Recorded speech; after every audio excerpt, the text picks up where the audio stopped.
Hey guys, welcome to educator bug. कैसे हैं आप सब लोग? आई होप आप सब अच्छे होंगे। आज हम फाइलम प्रोटोजोआ में रखे गए एक ऑर्गेनिज्म यूग्लिना के सिस्टमैटिक पोजीशन और साथ साथ में उसका एक्सटर्नल स्ट्रक्चर और इंटरनल स्ट्रक्चर डिस्कस करेंगे। फाइलम प्रोटोजोआ के जनरल कैरेक्टर्स को हम डिस्कस कर चुके हैं। अगर आपने वो वीडियो नहीं देखी तो उसे ज़रूर देखें, उसका लिंक मैं डिस्क्रिप्शन बॉक्स में दे दूँगी। तो चलिए आज की इस वीडियो को स्टार्ट करते हैं। Phylum protozoa.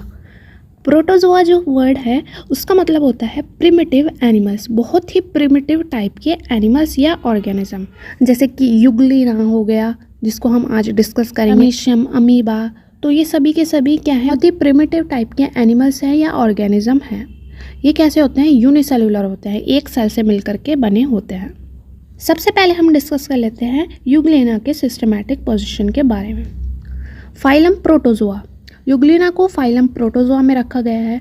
फाइलम प्रोटोजोआ के क्या क्या जनरल कैरेक्टर्स हो जाते हैं कि प्रोटोजोआ में जितने भी ऑर्गेनिज्म हैं या एनिमल्स हैं वो कैसे हैं, प्रिमिटिव टाइप के हैं, यूनिसेलुलर हैं। यूनिसेलुलर कहने का मतलब है एक सेल से ये मिलकर के बने होते हैं। फाइलम प्रोटोजोआ के जो ऑर्गेनिज्म हैं वो बायलैटरली सिमेट्री को शो करते हैं और साथ साथ में इनमें कोई भी डाइजेशन के लिए स्पेशल ऑर्गन, रेस्पिरेशन के लिए, एक्सक्रीशन के लिए स्पेशल ऑर्गन्स प्रेजेंट नहीं होते। सब फाइलम सार्कोमस्टिगोफोरा, युग्लिना को सब फाइलम सार्कोमस्टिगोफोरा में रखा गया है।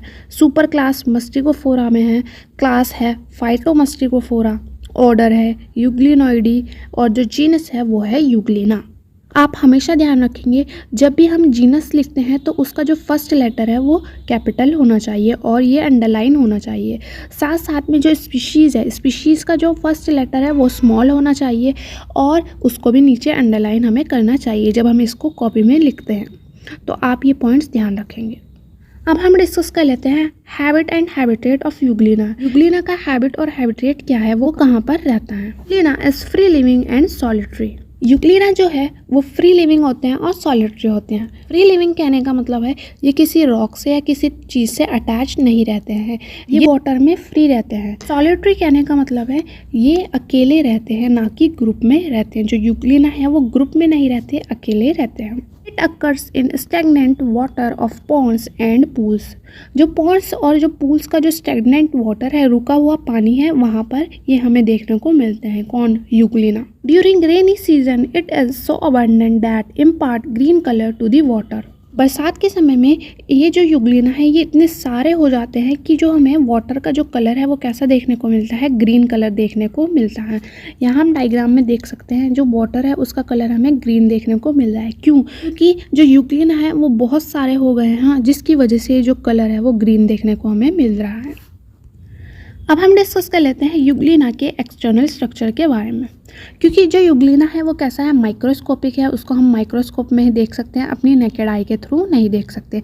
तो यहाँ पर जो है युग्लिना का माइक्रोस्कोपिक व्यू दिखाया गया है। फर्स्ट है शेप एंड साइज। जो युग्लिना है उसका शेप कैसा होता है और साइज कितना होता है। The body is spindle shaped with blunt anterior and pointed posterior and. हम इसकी बॉडी को देखें, जो इसकी बॉडी है वो स्पिंडल शेप्ड देखने को मिल रही है। स्पिंडल शेप्ड कहने का मतलब है नुकीली, यहाँ से भी नुकीली, यहाँ से भी नुकीली। लेकिन इसका जो एंटीरियर एंड है वो कैसा होता है, थोड़ा ब्लंट होता है, ब्लंट है यहाँ से, जबकि जो पोस्टीरियर एंड है इसका पॉइंटेड है, बिल्कुल नुकीला है। The size is microscopic varying from 53 to 100 micron. Euglena का जो साइज है वो 53 से 100 माइक्रोन के बीच में होता है। नेक्स्ट है वो है anterior and. The blunt interior end of the body has a funnel shaped depression. ये जो युग्लिना का एंटीरियर एंड है यहाँ पे हम देख सकते हैं ये फनल शेप्ड हमें स्ट्रक्चर देखने को मिल रहा है, ये हमें फनल शेप्ड डिप्रेशन देखने को मिल रहा है। इट रिप्रेजेंट्स रिजर्वियर और flagellar sac. Its opening is called mouth. ये जो फनल शेप्ड डिप्रेशन है, स्ट्रक्चर है, ये क्या रिप्रेजेंट कर रहा है? रिजर्वियर और फ्लैजिलर सैक को रिप्रेजेंट कर रहा है। यहाँ से जो है फ्लैजिला अराइज होते हैं, फ्लैजिला निकलते हैं। ये जो रिजर्वियर है ये ऊपर की तरफ और माउथ में ओपन होता है। नेक्स्ट स्ट्रक्चर है वो है flagella. The two flagella arise from two tiny granules the blepharoplast lying at the base of reservoir. यहाँ हम देख सकते हैं ये जो रिजर्वियर है इसके बेस पे दो छोटे छोटे प्लीफेरोप्लास्ट के ग्रेन्यूल्स प्रेजेंट रहते हैं। इन दो छोटे छोटे ग्रेन्यूल से दो फ्लैजिला अराइज होते हैं। एक जो फ्लैजिला है वो कैसा होता है, छोटा होता है, जबकि जो दूसरा फ्लैजिला है वो बड़ा होता है। A long thread-like flagellum arises from the base of reservoir. A small flagellum remains within the reservoir. जो लॉन्ग फ्लैजिला है ये जिसे हम देख सकते हैं, ये लॉन्ग जो फ्लैजिला है ये रिजर्वियर से तो साइटोसोम से होते हुए बाहर निकल जाता है, जबकि जो दूसरा फ्लैजिला है हम देख सकते हैं ये छोटा फ्लैजिला है जिसे शॉर्ट फ्लैजिलम कह रहे हैं, ये इस रिजर्वियर के अंदर ही रहता है। The long flagella act as photoreceptor. ये जो लॉन्ग फ्लैजिला होता है वो किसकी तरह एक्ट करता है, फोटो रिसेप्टर की तरह एक्ट करता है। अगर इस पर कोई लाइट पड़ेगी तो ये एकदम से रिस्पॉन्ड करेगा, तो ये क्या कहलाता है, ये फोटो रिसेप्टर की तरह काम करता है। इसे हम क्या कहते हैं, लोकोमोटरी फ्लैजिलम भी कहते हैं, क्योंकि इस फ्लैजिला के थ्रू ही जो यूग्लिना है वो लोकोमोशन शो करता है। इस लॉन्ग फ्लैजिला की मदद से ही जो यूग्लिना है वो एक जगह से दूसरी जगह मूव कर सकता है, तो इसे क्या कह रहे हैं हम, ये लोकोमोटरी फ्लैजिलम है। जबकि ये जो फ्लैजिला है ये कैसा है, शॉर्ट है और ये रिजर्वियर के अंदर ही रहता है, इसे हम शॉर्ट फ्लैजिलम कहते हैं। नेक्स्ट जो स्ट्रक्चर है वो है pellicle. The body is enclosed in a tough but flexible pellicle. Euglena की जो बॉडी है वो एक टफ और फ्लेक्सिबल पेलिकल के थ्रू सराउंडेड रहती है, या हम कह सकते हैं इसकी जो बॉडी है वो पेलिकल के थ्रू घिरी रहती है। It's electron microscopic structure reveals that pellicle consist of helically arranged thin and elastic strips. जब इस पेलिकल को इलेक्ट्रॉन माइक्रोस्कोप में देखा तो हमें क्या देखने को मिला, ये जो पेलिकल होती है वो किससे मिलकर के बनी होती है, इसमें पतली और इलास्टिक स्ट्रिप्स होती हैं जो कि हेलिकली अरेंज्ड रहती हैं। Due to toughness pellicle gives a definite form to the body. ये जो पेलिकल है ये टफ होती है, इसी की वजह से ये जो पेलिकल है ये यूग्लिना की बॉडी को एक डेफिनेट शेप या डेफिनेट फॉर्म प्रोवाइड करती है। Under the pellicle, parallel to its strips are present mucus-secreting muciferous bodies and bundle of microtubules. अभी हमने पढ़ा कि जो पेलिकल है जब उसको इलेक्ट्रॉन माइक्रोस्कोप में देखा तो उसमें पतले और इलास्टिक स्ट्रिप थे जो कि हेलिकली अरेंज थे। इन स्ट्रिप्स के पैरेलल क्या प्रेजेंट थी, म्यूकस सिक्रेटिंग करने वाली म्यूसिफेरस बॉडीज थी और साथ साथ में माइक्रोट्यूब्यूल्स के बंडल्स भी प्रेजेंट होते हैं। ये सब हमने डिस्कस किया यूग्लिना के एक्सटर्नल स्ट्रक्चर के बारे में, उसका शेप कैसा होता है, उसका साइज कैसा होता है और उसके माउथ के बारे में जिसे हम साइटोस्टॉम कहते हैं। साथ साथ में हमने फ्लैजिला के बारे में डिस्कस किया और इनकी जो बॉडी है वो एक पेलिकल के थ्रू सराउंडेड रहती है, उस पेलिकल को भी हमने डिस्कस किया। अब हम डिस्कस कर लेते हैं यूग्लिना के इंटरनल स्ट्रक्चर के बारे में। इंटरनल स्ट्रक्चर में सबसे पहले क्या आ जाता है, इसका cytoplasm. The cytoplasm is distinguished into an outer thin layer of ectoplasm and inner granular mass of endoplasm. Euglena का जो साइटोप्लाज्म है वो दो पार्ट्स में डिवाइड रहता है। साइटोप्लाज्म का जो आउटर वाला रीजन होता है, या हम कह सकते हैं यहाँ पे हमें आउटर जो थिन लेयर देखने को मिलती है वो क्या कहलाती है, एक्टोप्लाज्म कहलाती है। और जो साइटोप्लाज्म का ये जो इनर वाला रीजन होता है ये सारा का सारा ये क्या कहलाता है, एंडोप्लाज्म कहता है। ये ग्रेनुलर मास के फॉर्म में होता है, जबकि जो एक्टोप्लाज्म है उसकी जो है वो थिन लेयर हमें देखने को मिलती है। नेक्स्ट जो इंटरनल स्ट्रक्चर है वो है न्यूक्लियस।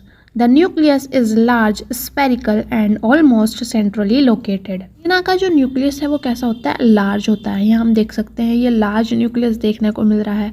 स्पेरिकल, ये स्पेरिकल है, गोल है न्यूक्लियस है। इसे हम पूरा तो नहीं कह सकते हैं, पूरा सेंटर में प्रेजेंट रहता है, बट सेंटर के थोड़ा पास ये जो है न्यूक्लियस प्रेजेंट रहता है। ये जो न्यूक्लियस है ये क्या नाम है, न्यूक्लियर मेम्ब्रेन के थ्रू कवर रहता है। साथ साथ में इसमें न्यूक्लियोलस प्रेजेंट है। इस न्यूक्लियस के अंदर ये जो फ्लूइड लाइक सब्सटेंस भरा रहता है इसे हम क्या कहते हैं, इसका न्यूक्लियोप्लाज्म कहते हैं। साथ साथ में इसमें क्रोमोसोम्स भी प्रेजेंट रहते हैं जिसमें इसका जेनेटिक मटेरियल प्रेजेंट रहता है। तो ये थे न्यूक्लियस के डिफरेंट कंपोनेंट, जिसमें आ जाते हैं न्यूक्लियर मेम्ब्रेन, जो कि न्यूक्लियस को चारों तरफ से एक मेम्ब्रेन जो है वो घेरे रखती है, जिसे न्यूक्लियर मेम्ब्रेन कहते हैं। न्यूक्लियस के अंदर एक छोटा सा राउंडेड हमें न्यूक्लियोलस देखने को मिलता है। इस न्यूक्लियस के अंदर जो फ्लूइड प्रेजेंट रहता है उसे हम न्यूक्लियोप्लाज्म कहते हैं। साथ साथ में इसमें क्रोमोसोम्स भी प्रेजेंट रहते हैं जिसमें इसका जेनेटिक मटेरियल रहता है। नेक्स्ट जो स्ट्रक्चर है वो है chloroplast. In the cytoplasm of Euglena are found a large number of disc or rod-like chloroplast. Euglena के साइटोप्लाज्म में अगर हम देखें हमें क्या देखने को मिलता है, लार्ज नंबर में ये हम देख सकते हैं, बहुत सारे नंबर में हमें डिस्क या रॉड जैसे हमें ये स्ट्रक्चर देखने को मिलते हैं। इन्हें हम क्या कहते हैं, क्लोरोप्लास्ट कहते हैं। ये possess chlorophyll a and b help in the synthesis of food. ये जो क्लोरोप्लास्ट हैं जो कि हमें रॉड लाइक या डिस्क लाइक देखने को मिल रहे हैं, इनमें क्या प्रेजेंट रहता है, क्लोरोफिल ए और क्लोरोफिल बी प्रेजेंट रहता है। इनकी मदद से ही जो है यूग्लिना अपने फूड का सिंथेसाइज कर सकता है प्रोसेस के थ्रू, फोटोसिंथेसिस प्रोसेस के through. Their number, shape and size varies in different species of Euglena. Chloroplast का जो नंबर और साइज है वो यूग्लिना के डिफरेंट स्पीशीज में वेरी करता है। कुछ स्पीशीज में इनका जो नंबर है वो हमें कम देखने को मिलेगा, कुछ में ज़्यादा देखने को मिलेगा, और जो साइज है वो भी अलग अलग देखने को मिलता है। नेक्स्ट जो स्ट्रक्चर है वो है paramylon bodies. The reserve carbohydrate occurs in the form of paramyelin starch. These are found scattered in the cytoplasm. Euglena में जितना भी रिजर्व फूड मटेरियल है या रिजर्व कार्बोहाइड्रेट है वो हमें पैरामाइलिन स्टार्च या पैरामाइलिन ग्रेन्यूल्स के फॉर्म में देखने को मिलता है। ये जो पैरामाइलिन ग्रेन्यूल्स हैं ये साइटोप्लाज्म में हमें बिखरे हुए देखने को मिलेंगे। ये हम देख सकते हैं, ये पैरामाइलिन ग्रेन्यूल्स है जो कि साइटोप्लाज्म में बिखरे हुए हमें देखने को मिल रहे हैं। इनमें क्या प्रेजेंट रहता है, रिजर्व फूड मटेरियल या रिजर्व कार्बोहाइड्रेट प्रेजेंट रहता है। नेक्स्ट स्ट्रक्चर है वो है contractile vacuole.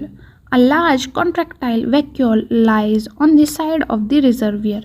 It is surrounded by several minute accessory contractile vacuoles. यहाँ पे अगर हम देखें ये जो यूग्लिना का रिजर्वियर है इसके एक साइड पे हमें एक लार्ज कॉन्ट्रैक्टाइल वैक्यूल देखने को मिलती है। ये रेड कलर की हम देख सकते हैं, ये क्या है, लार्ज कॉन्ट्रैक्टाइल वैक्यूल है। ये जो लार्ज कॉन्ट्रैक्टाइल वैक्यूल है ये छोटी छोटी एसेसरी कॉन्ट्रैक्टाइल वैक्यूल से घिरी रहती है या सराउंड रहती है। These discharge their contents into the contractile vacuole, which in turn bursts into the reservoir, liberating its watery contents.